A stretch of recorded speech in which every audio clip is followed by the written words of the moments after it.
Hey everybody, it's Jason from the Texas Gun Vault, and today I'm coming to you with another range report. And today's range report is kind of a part two because I've already done a range report on this particular model of gun, which is the CZ P-09 Tactical. The only difference between this gun and the one I reviewed in that previous range report, which by the way I will put a link in the description below, is that this P-09 is from my personal collection, is kind of brand new. After reviewing my subscribers' P-09, I knew I had to get one for a couple of reasons. Number one, it's an awesome gun. And number two, it was the only gun from the XM17 trials that I did not personally own. I mentioned I wanted to get one in the urban gray frame, and I wanted to change out the Decocker to a safety, and I wanted to keep the stock trigger in it. The one from that review had the Cajun Gun Works trigger in it, which I know is one of the most popular upgrades to these CZ pistols out there. But when it comes to my collecting and the fact that it was part of the XM17 trials, I wanted the stock trigger in here as well, also to try to compare and contrast. So for the most part, this gun shot excellent and is exactly like my other range report. I don't really have much to add regarding recoil impulse or my complaints about the inverted rails and how you get a little bit less purchase on the slide when it comes to racking. So I'm really going to talk about the two things that are different, which is of course the safety. Now CZ has some amazing engineers, and I can't really figure out why they could not have redesigned this gun, because while it is based off of the CZ75 platform, they could have redesigned the trigger mechanism to be closer to something like HK, where you could have a safety and decocker built into the same lever. That is great. So it allows you, depending on your philosophy of use and carry style, to carry as you like. If you like double action, single action with decocker, you got it. If you like to carry cocked and locked, you can do that as well, or a mixture of both. Whatever your style is, you can use depending on the variant. It's great. CZ should have done the same thing. So, but when it comes to a hammer-fired gun, if I only have one option, I prefer the safety over the decocker. So I changed it out, and these safeties are sent in the box when you buy the gun. So if you buy the gun brand new, it will have the safety, and you can go back and forth between them. It's easier to put the safety in than it is the decocker. The decocker has an extra spring, but it's not too bad. I've actually removed the decocker, put the safety in, remove that, put the decocker back in, and then put the safety back in. So I try to cut it both ways and fidgeted around with it, and it works great now. I really do prefer the safety. So there is a downside though to the safety, and it's kind of another complaint, I guess I'm going to say, about the engineering of the gun, is that I do like it in kind of modern handguns, whether they're striker fired or hammered, that if the striker is down or the hammer is down, you can still engage the safety. This safety is like a 1911. If the hammer is not back, the safety will not engage. In fact, they warn you in the owner's manual, do not try to force the safety up if the hammer is down, because you can actually break and bend parts within the trigger mechanism.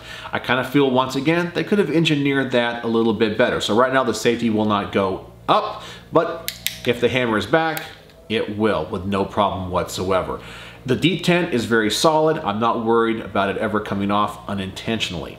So that is my first thought on the safety, but I do like it, and if I had to have one or the other, I would go with the safety. But now let's talk about the trigger, because that was really kind of one of my complaints when it came to the other P-09 that I did, the Cajun Gun Works. I even shouldn't say it was a complaint.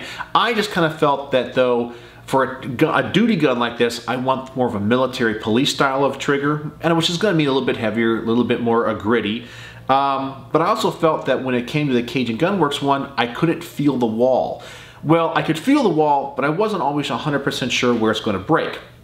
So I'm going to show you on camera the trigger pull on this stock trigger, but before I do, it's important to know that in the P-09 you are not supposed to dry fire these. That's another engineering question I have to the CZ engineers. Other companies like Glock, HK, Smith & Wesson, there's no problem with their strikers. You never have to worry about them breaking. But the polymer CZs are known to have firing pins that break over time if you dry fire them without a snap cap. So they actually do supply you a snap cap in the box with a number of different inserts that you can put in the back, so as these kind of wear out or as the striker wears on them, you can just replace this little foam insert. But it's kind of weird they have to supply this because they don't want you breaking the firing pin. But that's just something, as I said, in 2021, you kind of feel like the engineers at CZ's could have figured out something else.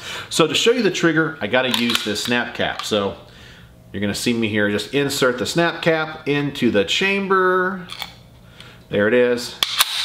All right, so there we go. So because I have the safety on, I'm not going to show you the double action pull. I'm just going to show you the single action pull because that's how this gun would be used with the safety.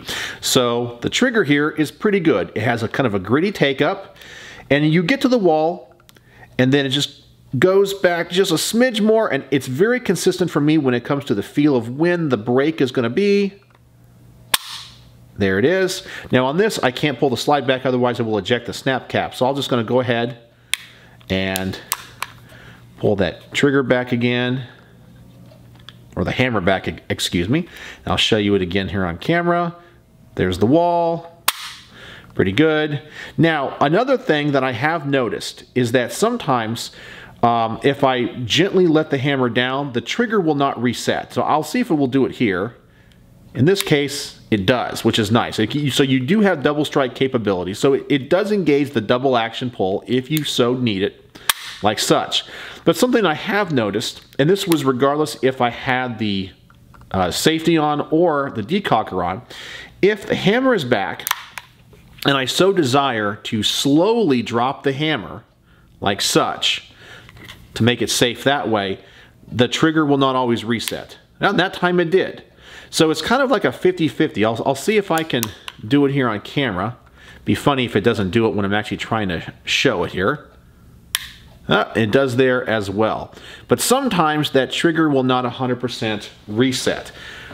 And it's only when I drop the hammer slowly. I wasn't able to duplicate it there on camera, but so be it. But that's just one of the issues that I've had. I've made sure to oil the trigger bar, which I know what happens. I've kind of looked at the mechanics of it. It has to drop down a little bit when the hammer comes down for it to catch and reset, but it did there. But maybe someone else can tell me if that's normal in there. The only other thing about this versus the other P-09 that I have noticed is the markings. Now, the other one really seemed to be a kind of a deep roll stamp, which I thought was very attractive. This particular slide seems to have more of a laser mark on it. It's not as deep, and I don't think it looks as nice. I kind of like the more handmade or hand-done look of a roll mark. This is just kind of laser etched on there. It's not unattractive or anything. It's just not as deep, you know. So as I've mentioned before in other videos, like on my Colt AR-15 lowers video, I mentioned that when it comes to a roll mark or a marking on a piece of metal,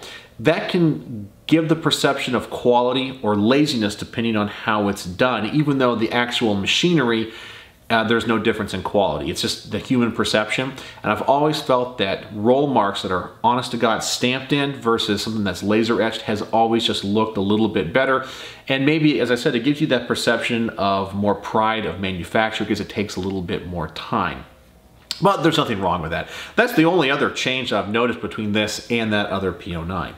So with this trigger and the safety, what do I put it on my little star ranking? My other gun, or not my gun, my subscriber's gun that I reviewed, I gave it 4.5 stars out of 5. And this is going to be a completely personal preference thing. As I said, you guys know what you like, how you like to carry, and how you want your triggers set up. So, but this is just my personal rating based off of my personal preferences. So if you disagree, it's okay. Don't get mad. Where I gave that one 4.5 stars out of 5, I give this one 4.75 stars out of 5. It's still not a perfect review. The gun still does not exceed my expectations. But with the factory trigger in, with the safety, it meets all the requirements that I would personally want and need for a gun in my collection and for me to enjoy at the range and get the most out of it. So it definitely raises the score for me. But it depends on what you're looking for. If you like to really customize your guns, have a little bit more of a race gun with a lighter trigger, by all means, go with the Cajun Gun Works trigger. If you like something that's more stock, more military, and the way it comes from CZ, this is the trigger to go with. It's not bad, has a little bit of grit in the take-up, but it's also something that I think will wear in over time, and the trigger will only get better. As of right now, this gun probably only has about 200 rounds through it, so not much at all. Maybe as that round count gets higher, it's going to get even better, but right now I can definitely live with it, and I do prefer the safety Hands down, I think it looks better, and I like how it functions with a hammer-fired gun. So that's my thoughts on the Ranger Port Part 2, I guess, of the CZ P-09, but from one of my personal guns and how I like it to have it to be set up. So there you go. So let me know if you have any questions and what do you think about my thoughts on the trigger and the safety, and go check out my other Ranger Port where I talk about the recoil impulse, the slide, other issues that I had with it that I liked or maybe not liked. I think I cover everything there. So that's it. Part 2, CZ P-09 Ranger Port. So let me know if you have any questions. And as always, thanks for watching.